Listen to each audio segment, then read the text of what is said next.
그다음에 세 번째로 음산 암각화 속의 사람은 어떻게 표현되었는가를 좀 고민해 보겠습니다.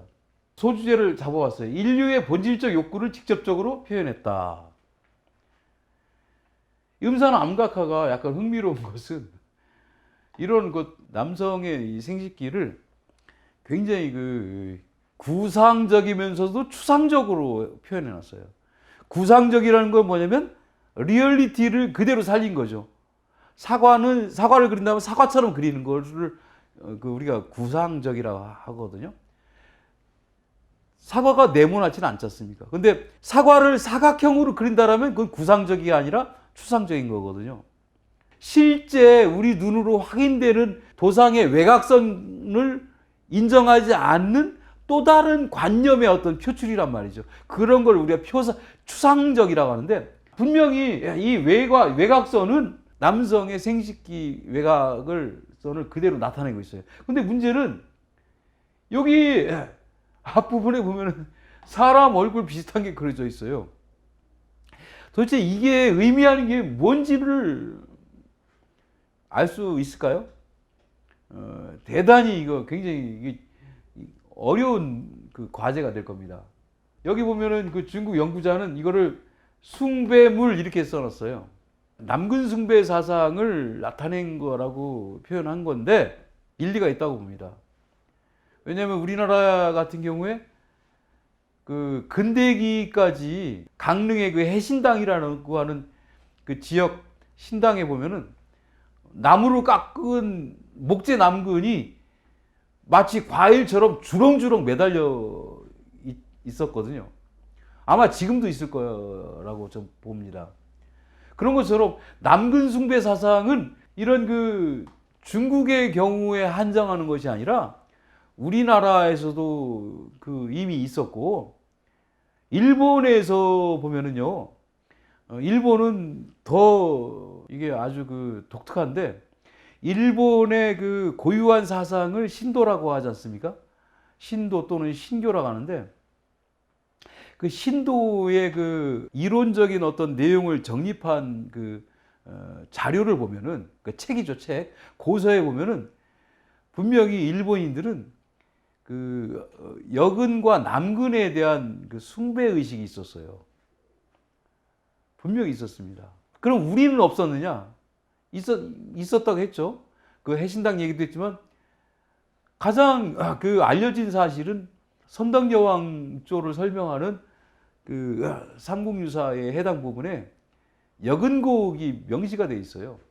그래서 여근곡을 설명하는 선덕여왕이 자기가 여성이라서 그런지 모르지만 여근이 모든 것을 제압한다라고 하는 그런 생각을 은연중에 표현해 놨거든요. 삼국유사를 보면은. 그것은 여근 숭배 사상과 맥락적으로 크게 다르지가 않아요. 옆에 보면은 여기 이렇게 또 소주제로 아예 이렇게 여성 생식기라고 써놨죠. 우리나라의 부산에서 신석기 시대에 이 동굴 유적이 예전에 발견됐어요. 거기서 아주 흥미롭게 진흙으로 만든 여근 형상물이 나왔습니다. 그래서 맨 처음에 우리 고고학계에서는 그것을 여근 조형물 이렇게 표현 안 해놨어요. 그때까지만 해도 우리 고고학계 연구자들이 굉장히 점잖은 걸 좋아했는지 그렇게 표현해놓고 안 해놓고 조개 모양형 조형물이라고 했거든요. 근데 영락없이 그건 사람의 그것이거든요. 그것처럼 우리나라나 중국이나 일본이나 모두 어떤 생식기에 대한 독특한 어떤 관념이 있었다라는 거죠. 그리고 보면은 이렇게 두 사람이 이렇게 있는데 이 그림은 굉장히 이해하기가 어렵습니다. 왜냐하면 이 두 사람은 분명히 옆에 그려져 있는 도상에 비해서 이 수직이 아니라 뉘어진 상태예요. 우리가 연구는 항상 냉정하게 해야 되거든요. 이 연구자는 이걸 쌍인무라고 해놨어요. 중국 연구자는. 어떻게 사람이 춤을 추는데 누워서 춤을 춥니까? 중국 연구자가 굉장히 그 관점을 좀 왜곡시킨 결과로 전 이해가 돼요. 이것은 분명히 여기 보면은 남근이라고 추측되는 이런 부분이 있지 않습니까? 그럼 아래에 있는 사람은요? 아래에 있는 사람도 남자인 것처럼 보이죠. 그러면 남자와 남자? 이게 가능하냐? 가능하죠. 그 인류사에 있어서는 정상적인 상황과 비정상적인 상황이 항상 같이 공존하고 있어요. 암각화에는 그 특별한 어떤 그 사건을 기록한다라고 하는 그런 어떤 그 이론이 있거든요. 이것은 특별한 날에 특별한 장면을 그려놓은 거예요. 분명히. 뭐 우스갯소리지만은 제가 군대 시절에 저희 그 이등병 시절에 저희 부대 내에 아주 독특한 성격의 그 고참이 있었거든요. 근데 그 고참하고 경계 근무를 서는 날 모두 다 긴장을 했어요. 그 고참이 아주 좀 이상한 행동을 했기 때문에요. 그래서 늘 밤이 두렵고, 밤이 왜 두렵냐면 그 고참하고 같이 보초 근무를 쓸 것처럼 느껴지는 그것이 악몽이었기 때문에 그렇습니다. 근데 여기 보면은 이거는 남자와 남자가 서로 이렇게 함께 하는 것으로 저는 이해가 됩니다. 이것은 쌍인무라고 이렇게 표현해놨지만 그거는 소주제가 잘못 표현된 것 같습니다. 이것처럼 선사시대의 암각화에도 인류의 어떤 그 비정상적인 어떤 모습이 아주 여실히 반영이 됐다라고 하는 걸 알 수가 있는 거죠. 이거는 여기 소주제가 이게 써 있지만 그 남녀 간의 이성적 결합을 나타내고 있어요. 이게 교구라고 써 있죠. 교구라는 거는 성적인 결합을 의미하는 중국식 표현입니다. 여기 보면은 남과 여가 이렇게 서로 이렇게 함께 하고 있는 장면들, 굉장히 어떤 그 뭐랄까요, 그 좀 혼란스러울 정도로 이렇게 표현해놨는데, 이것을 긍정하느냐 부정하느냐의 관점이 아니라 왜 이런 현상이 있느냐를 인류학적으로 접근해야 되는데, 중국에서는 그런 게 있어요. 상사라고 하는 그 사당을 언젠가부터 만들었다는데, 그것이 신석기 시대나 청동기 시대 뭐 이런 식으로 선사 시대까지 소급되는지는 알 수 없으나, 중국 인문학자들은 중국의 상사에 관한 오랜 그 유습이 있는데, 상자가 뽕나무상입니다. 뽕나무가 있는 곳에 사당이란 뜻인데, 상사의 언덕에서는 그 특별한 날에 그 주변에 있는 젊은이들, 젊은 남성, 젊은 여성이 주어진 그날에 만나서 자유롭게 성적인 행위를 할 수 있게끔 허용된 날이 있었다라고 하는 거예요. 그게 상사 그 사당 주변에 있었던 그 성풍속입니다. 그 어쩌면은 중국의 상사 풍속의 원형을 나타내고 있는지도 모르겠어요. 이 음산 암각화는 인류의 본질적인 욕구를 고스란히 노출하고 있다는 걸 알 수가 있고요. 또 하나는 소집단 안에서 즐거움을 느끼는 것을 이렇게 표현해 놨어요. 여기 보면 인무라고 표현해놨는데, 이 재밌는 건 두 사람은 좀 작은 아동들 같고, 이 옆에 이게 무릎을 꿇은 듯한 사람은 좀 상대적으로 어른처럼 보인다는 말이죠. 왜 이런 현상으로 있는지, 사람 무리라고 써놨죠. 이런 사람 무리가 의미하는 것이 어떤 의미인지는 알 수가 없습니다. 그리고 여기 보면은 두 손을 맞잡고 춤을 추고 있죠. 그리고 옆에 있는 이 사람은 이 두 사람의 자녀 같아요. 여기도 춤을 추고 있고, 여기는 좀 엎드리고 있고, 뭔가 재미있어서 이렇게 춤을 추고 있는 것 같아요. 그리고 여기 보면은 한 사람은 오른팔을 펼치고 한 사람은 왼팔을 펼친 듯한 표정을 하고 있죠. 굉장히 재밌는 게, 어떤 그 집이라고 느껴지는 건축물 안에 네 사람이서 서로 어깨동무를 하고 있단 말이죠. 이런 것은 선사시대 사람들도 충분히 집단적인 어떤 즐거움을 공유하고 있었다. 그런 걸 알 수가 있습니다. 그래서 여기서 좀 더 적극적으로 표현해 보자면 공동체적인 어떤 정서가 이미 있었다. 이렇게 이야기를 할 수가 있을 것 같습니다. 그뿐만이 아니라 인류의 집단적 갈등도 그대로 표현하고 있다는 얘기죠. 누워있는 사람을 활로 겨냥하고 있고, 이 사람은 하늘로 뭐 겨냥하고 있는 건지 모르지만 어쨌든 이렇게 있고, 여기 보면은 두 손을 들어서 항복하는 듯한 표정을 하고 있어요. 말 위에 있는 사람이 활을 쏘고 있고요. 여기 보면은 서로 마주하면서 그 활을 막 겨누고 있는데, 이거는 완전히 난투극이라고 할 수가 있겠죠. 이러한 혼란스러운 갈등이 어째서 존재하는지는 원인 파악이 필요한데, 아무래도 선사시대니까 자기들이 그 차지하려는 그런 그 수렵의 그 목적이 되는 동물들이 있는 일정 지역을 가지고 서로 경쟁하는 가운데 다툼이 벌어진 건 아닌가, 이런 생각을 자연스럽게 할 수가 있습니다. 어쨌든 간에 암각화는 아까 공동체적인 어떤 그 줄권 정서도 반영하고 있고 성적인 어떤 욕구도 반영하고 있지만, 이런 그 갈등 상황도 그대로 표출하고 있다는 거죠. 그리고 생계 양식인 수렵과 방목 등의 양식을 구체적으로 표현하고 있다라는 거죠. 이렇게 다양하게 표현했는데 특정 동물을 크게 그려놨단 말이죠. 이렇게. 이런 동물들에 비하면 이런 동물은 굉장히 크게 그려놓은 거지 않습니까? 이 동물이 의미하는 것이 무엇이냐는 것은 연구를 해봐야 돼요. 어쩌면은 요 소그룹 간의 상징적인 토템을 이렇게 표현해 놓은 건지 알 수가 없어요.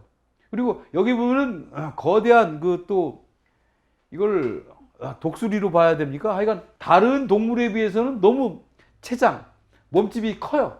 암각화는 중요하게 느끼는 것은 크게 그린다라고 하는 그 인식이 있단 말이죠. 그렇기 때문에 여기에는 새 토템족을 이렇게 표현해 놓은 건가? 이런 어떤 정확하지는 않지만 그런 추리를 할 수 있게 유도를 한단 말이죠. 그러나 어느 것도 정확하지는 않아요. 어쨌든 간에 생계 양식인 수렵과 연관된 어떤 양상을 보여준다라는 건 분명하죠. 여기도 보면은 말 탄 사람들이 오른손에 뭔가 작대기라고 해야 되나? 이런 그 물체를 가지고 달리고 있죠.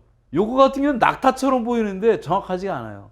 낙타라고 한다면 낙타가 너무 작게 그려져 있다는 거죠. 낙타보다 말이 더 크게 그려져 있다는 건 낙타보다는 말을 더 중요시한 결과인가? 뭐 이런 착각도 가능하게 하죠. 근데 이런 경우를 보면 또 반드시 그렇지만도 않아요. 왜냐면 이 활체가 지나치게 큰 거죠. 이렇게 활체가 지나치게 큰 것을 어떻게 해석할 것이냐. 물론 대궁, 큰 활이라고 해가지고 그 큰 활은 신을 의미하고 그 자체가 어떤 거룩함을 의미한다는 뭐 그런 뜻도 가능하거든요. 그렇다면 이 사람은 그 당시에 신앙적인 어떤 그 인물이라서 상징물인 큰 활을 들고 있는 건지 그건 알 수가 없습니다. 이 가운데 있는 이 짐승 사슴을 보면은 이 뿔이 굉장히 우람하고 상대적으로 크지 않습니까? 사람보다 커요. 사람보다. 말 탄 사람보다 커요. 여기도 사람이지만 크지 않습니까? 그리고 가운데 있고. 이런 것은 어떤 토템의 상징으로 이렇게 묘사를 한 건지는 알 수가 없어요. 네 번째, 음산 암각화와 이제 대곡리 암각화를 좀 비교를 해보자면, 음산 암각화의 경우에 집단적으로 움직이는 소집단의 일상으로 삶이 표현되고 있다. 그리고 수렵과 방목 등의 생업 현장의 주인공으로 표현되어 있다. 성생활은 물론 지인과 어울리는 낭만성과 명랑함이 표현되어 있다. 집단적 갈등에 따른 상쟁의 상황이 고스란히 표현되어 있다라고 정리를 할 수가 있고요. 대곡리 암각화를 보면은 우리의 그 선대 조상들도 아랫도리에 대해서 거의 신경 쓰지 않았어요. 이것을 뭐 부끄럽거나 이렇게 그런 관점이 아니라 아마 그 시대에 무척 더웠을 것 같아요. 더웠기 때문에 이러지 않고서는 사실 아랫도리를 걸치지 않으면 위험하죠. 이를테면 수렵하다가 다칠 수가 있지 않습니까? 어? 분명히 그 뭔가 위험 요소가 있어요. 그럼에도 불구하고 이런 복장을 했다는 건 그거보다는 더위를 벗어나는 게 중요했기 때문에 노출했다라고 보는 것이 합리적이라는 거죠. 집단적인 어떤 그 항해 활동이 있었다라는 것은 이런 그 승선한 인원을 통해서 그 확인할 수가 있어요. 그리고 여기 보면은 두 손을 모으고 뭔가 바라보는 듯한 표정을 느끼게 하는 사람이 있지 않습니까? 이건 어떤 이 시대도 간절함에 대한 어떤 정서를 표현하고 있다. 이거를 알 수가 있어요. 그리고 여기 보면은 이 사람이나 뭔가 기다란 걸 불고 있죠. 이것을 어떤 연구자는 독침이라고 해석을 하더라고요.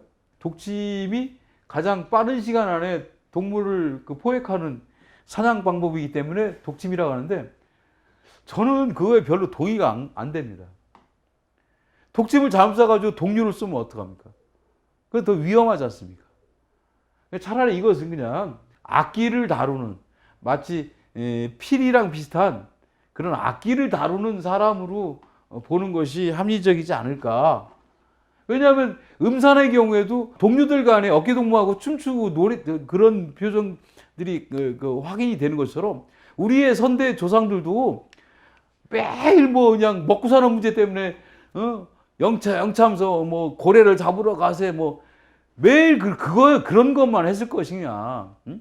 여건이 허락하는 정도에서는 피리도 불고 흥겹게 여유를 가졌지 않았을까라는 생각을 하기 때문에 그렇습니다.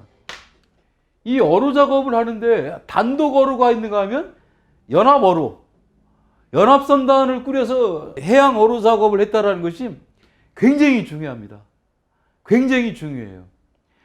이미 선사시대 때에 단독 선박에 의한 작업이 아니라 두 척 이상의 연합선단을 꾸려서 거대한 고래 포획 작업에 나섰다는 건 이 집단 간의 어떤 뭐랄까요, 협조와 질서 이런 것을 가능하게 그런 것이 있었다라는 추정을 가능하게 하기 때문에 그렇습니다. 어떤 일을 도모하는 데 있어서 소 집단 간의 갈등보다는 화합이 있었다라는 전제가 가능하기 때문에 굉장히 이 그림은 소중한 거예요. 아까도 말했지만 이런 것은 피리로 볼 수 있다. 그래서 개인적인 취향을 표현하고 있다. 대공리에서는. 이 모습은 참 이게 수수께끼인데 어떤 짐승 위에 사람이 올라타가지고 양팔을 벌리고 있고 작대기 같은 거를 땅에 기대고 있죠. 짐승의 등에 올라타가지고 뭔가 짐승을 타는 훈련을 하는 것인지는 알 수가 없어요. 음산안각화와 대공양각화의 기법을 보면은 특징이 뭐냐면 수다인희의 화면 구성 양태다. 이게 뭐냐?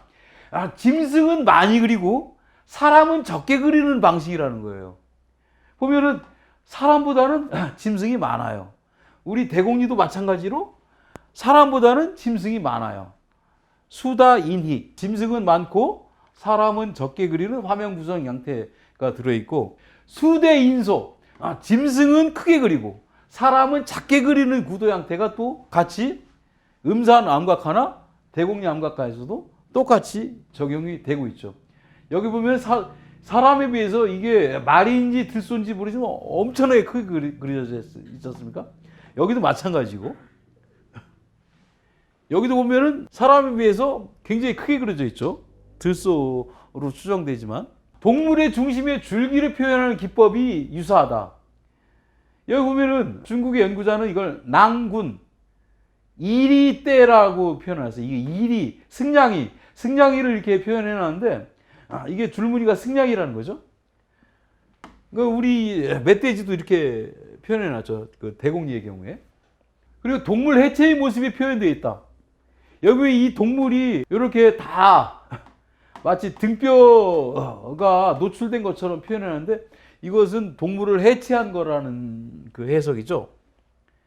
우리의 대공리에서도 고래를 이렇게 선으로 표현된 것처럼 칼질로 이렇게 분해가 되는 과정을 표현해 놨어요. 개별적인 인면도상이 존재한다. 우리의 경우에 이렇게 어린 아이처럼 보이는 이런 인면상이 한 점이 확인이 돼요.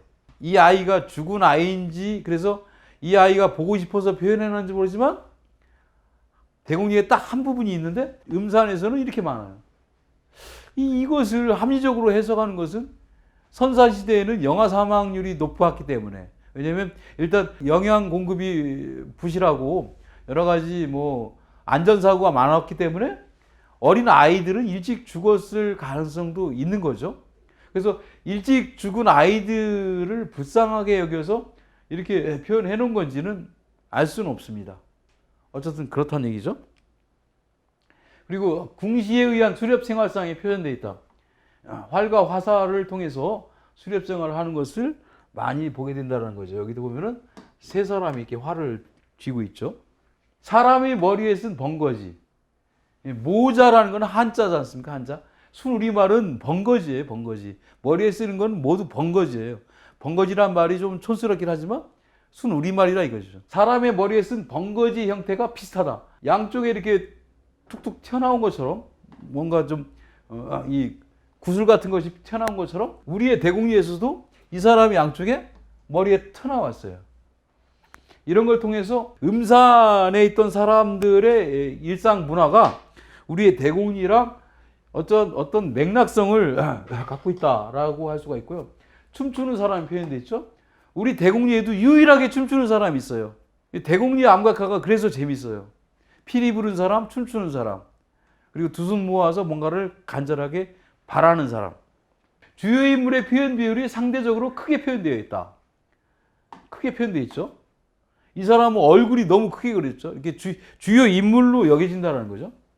그래서 결국은 그 음산 암각화와 우리의 대공리 암각화의 인물 도상을 비교해 봄으로써 문화적인 어떤 맥락성이 유사한 것도 발견이 되고 있지만, 동심원을 그리지만 그 음산에서는 완벽한 동심원이지만 우리의 그 울산에서의 천전이 같은 경우는 옆에 곁가지를 표현해서 또 다른 복잡성을 나타내고 있다. 이것은 뭐냐? 이것은 지역성이다. 비슷하지만 다른 지역성이라는 거죠. 지역성이 뭐 좋으냐 나쁘냐 이거를 따질 건 아니죠. 다만 우리의 울산에서의 선사 문화는 울산 지역 나름대로의 지역성을 분명히 갖고 존재했다. 이렇게 이해하면 되겠습니다. 예, 이번 시간은 이걸로 마치겠습니다. 들어줘서 고맙습니다.